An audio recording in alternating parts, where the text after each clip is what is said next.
आज हम बात करेंगे tariff and non tariff barriers के बारे में। फर्दर हम इनके बीच का डिफरेंस भी समझेंगे और ये भी जानेंगे आखिर क्यों किसी कंट्री की गवर्नमेंट बैरियर्स लगाती है, किस रीजन की वजह से, और क्या इसके एडवांटेजेस हैं और डिसएडवांटेजेस हैं। हम ये भी समझेंगे कि किन किन प्रकार के टैरिफ और नॉन टैरिफ बैरियर्स एक गवर्नमेंट लिवाई करती है और उसका क्या इम्पोर्टेंस है।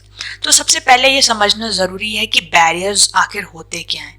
देखो, किसी भी कंट्री की गवर्नमेंट ये चाहती है कि उसकी कंट्री के जो गुड्स एंड सर्विसेज हैं वो प्रमोट हो, वो ज़्यादा से ज़्यादा एक्सपोर्ट हो। क्यों? ताकि फॉरेन एक्सचेंज रिजर्व ज़्यादा से ज़्यादा बढ़े। ओके, देखो, जब भी हम किसी गुड्स या सर्विसेज को इंपोर्ट करते हैं तो हमें एक अमाउंट देना होता है, हमें पेमेंट करना होता है। तो इससे हमारी फॉरेन एक्सचेंज रिजर्व क्या होती है? डिप्लीट होती है।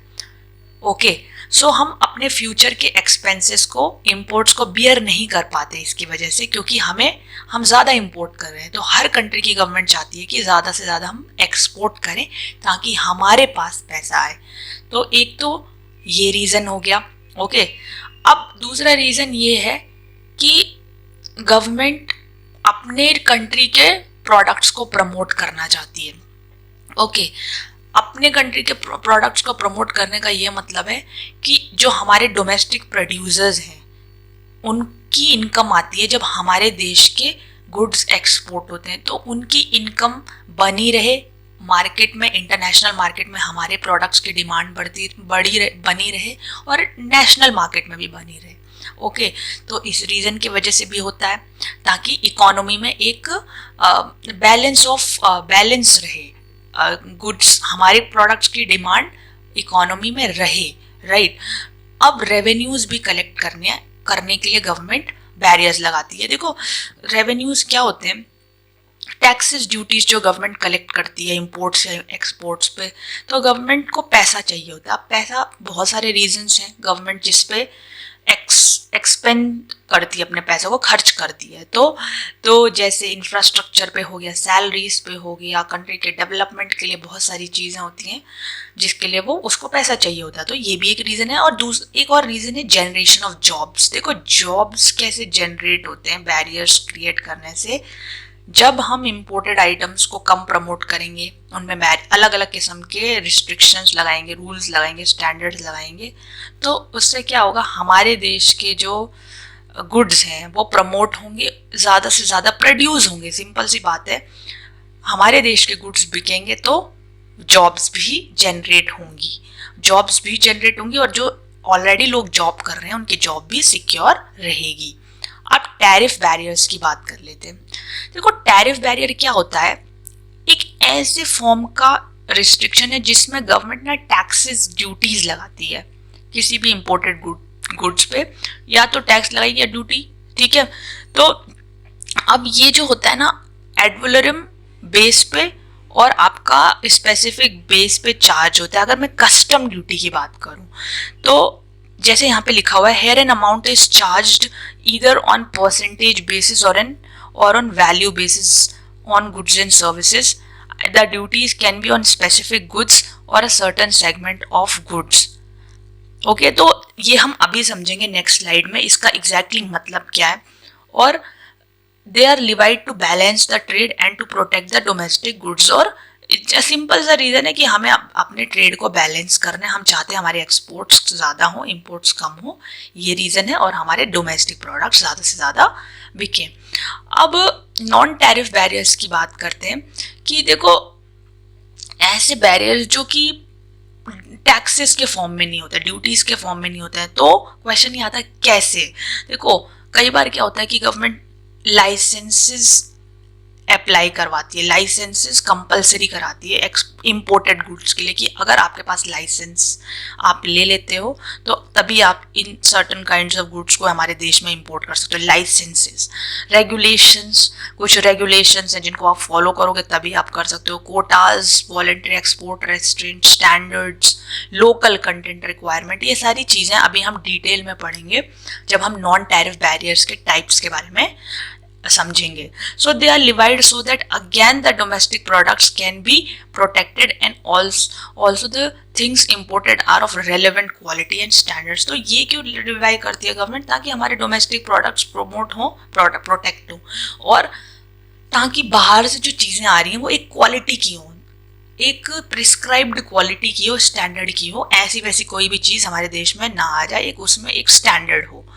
अब टैरिफ बैरियर्स के बारे में समझ लेते हैं. देखो, मैंने आपको बताया था कि टैरिफ बैरियर्स क्या होते हैं, जिसमें टैक्सेस या ड्यूटीज सरकार पैसों के फॉर्म में, मॉनेटरी फॉर्म में, जिसमें गवर्नमेंट आपसे अमाउंट चार्ज करती है. तो कस्टम ड्यूटी की बात करें तो it is a tax imposed on goods and is computed on a specific on an ad valorem basis.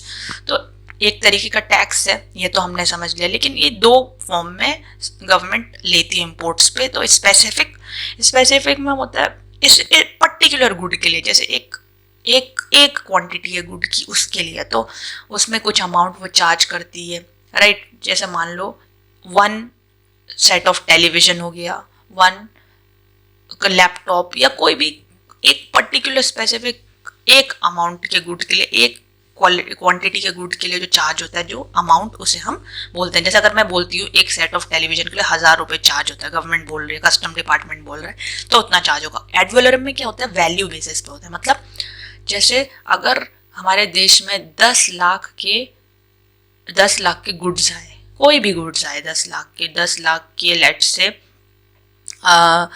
10 lakh के आपके कोई भी गुड्स आए, जैसे हम बात कर सकते हैं फर्नीचर्स आए. ओके, फर्नीचर्स आए किसी कंपनी के 10 लाख के, या फिर आपके मोबाइल फोन्स आए, कोई भी चीज़ आए. अगर गवर्नमेंट उस पे क्वांटिटी, मतलब वैल्यू, बेसिकली वैल्यू पे, अगर पैसों पे, वैल्यू पे अगर कोई अमाउंट चार्ज कर रही है, तो जैसे मैंने आपको बताया कि 10 लाख के अगर फर्नीचर आए तो उस पर 10% गवर्नमेंट ले रही है, 10,000 चार्ज कर रही है. ओके, तो स्पेसिफिक और एड वैलोरम में अंतर होप सो समझ आ गया होगा. स्पेसिफिक में एक क्वांटिटी, एक गुड पे जो चार्ज कर रही है गवर्नमेंट वो, और एड वैलोरम पे उसकी वैल्यू पे जो चार्ज करती है उसे हम एड वैलोरम ड्यूटी कहते हैं.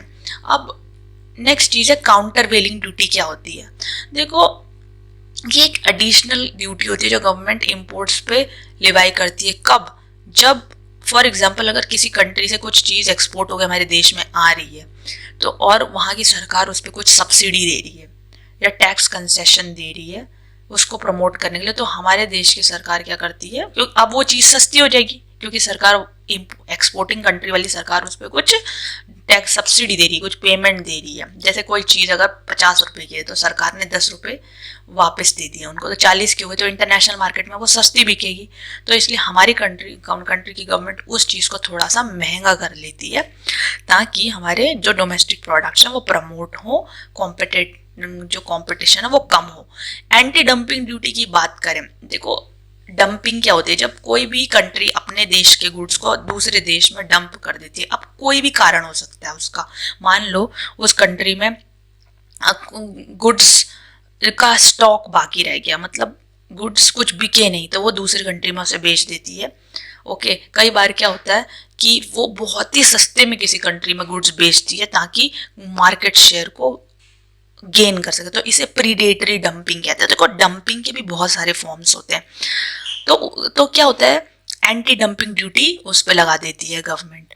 ओके, अब सेफगार्ड ड्यूटी भी होती है. सेफगार्ड ड्यूटी में क्या होता है कि गवर्नमेंट इस ड्यूटी को तब लगाती है जब किसी इंपोर्टेड प्रोडक्ट का दाम बहुत ज़्यादा बढ़ने लगता है. तो एक बार सोलर सेल्स की बात करें तो उसका डिमांड बहुत ज़्यादा बढ़ा था कंट्री में, तो गवर्नमेंट ने सेफगार्ड ड्यूटी लगाई थी, ताकि जो बाहर के गुड्स हैं वो जो हमारे देश में प्रोड्यूस होते हैं गुड्स, उनको उनसे हमारे देश के गुड्स compete कर सकें. ओके, तो ये एक टेम्पररी बेसिस कुछ टाइम के लिए होता है, जब तक कि लोकल आइटम्स अपनी डिमांड वापस गेन नहीं कर लेते हैं, राइट.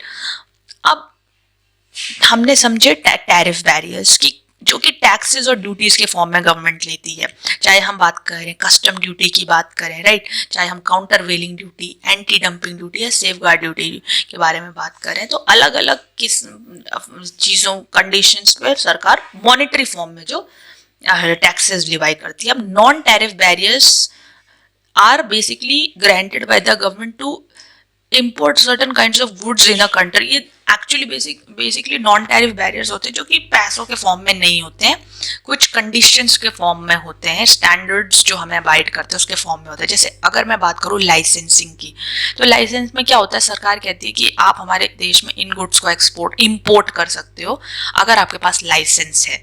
तो लाइसेंस आपको लेना पड़ेगा सरकार से, तभी आप उन गुड्स को इम्पोर्ट कर सकते हो। तो उसके लिए कुछ कंडीशंस होती है। अगेन इम्पोर्ट कोटाज, अब कोटाज क्या होता है, देखो क्वांटिटी होती है ना जो गुड्स की, उस पे रिस्ट्रिक्शन लगा लो, टैक्स नहीं बोल रही हूँ मैं, रिस्ट्रिक्शन लगा दो क्वांटिटी पे। बोल अगर सरकार कहती है कि हम इतने ही क्वांटिटी गुड्स हमारे देश में आने देंगे किसी भी चीज़ का, अगर सरकार ने कह दिया कि इतना ही फर्नीचर्स हमारे देश में आ सकते हैं, ओके, या फिर इतने ही मोबाइल फोन्स, लैपटॉप्स, कोई भी अमाउंट गुड्स हैं हमारे देश में इंपोर्ट हो सकते हैं, तो क्वांटिटी पे लगा दिया। लेकिन अगर मैं बात करूं कस्टम ड्यूटी की, तो वहाँ पे सरकार क्या कहती है कि एक इतने इस गुड्स पे इतना अमाउंट चार्ज भी होगा, यहाँ पे इतने ही आ सकते हैं गुड्स। सब्सिडीज क्या होती है कि आप अपने देश के गुड्स को प्रमोट करने के लिए सब्सिडी दे रहे हो, पैसा दे रहे हो किसको, एक्सपोर्टर को, ताकि वो फॉरेन मार्केट में compete कर सके। Subsidies again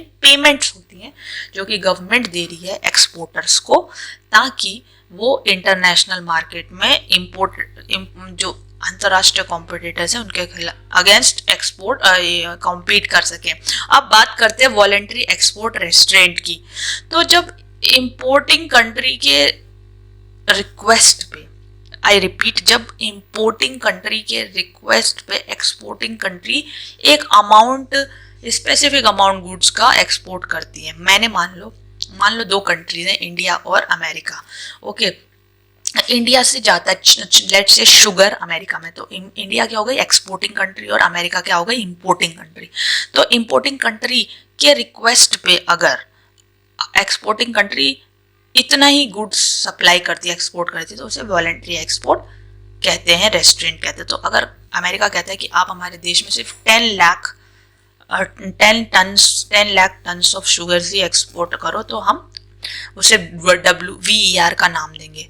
local content requirement मतलब होता है कि गवर्नमेंट कभी कभी मैंडेटरी कर देती है कि जो भी गुड्स इंपोर्ट होंगे उनमें कुछ परसेंट जो आइटम, कुछ चीज़ें यूज़ होंगी वो local products, local items use होंगे। जैसे मान लो एक वॉच है, वॉच में कुछ ना कुछ ऐसी चीज़ होनी चाहिए जो हमारे देश के चीज़ को यूज़ करके उसमें लगी हुई हो या बनी हुई हो, उससे बनी हुई हो, राइट। कोई भी रॉ मटेरियल हो सकता है, डिज़ाइनिंग हो सकती है, कुछ भी।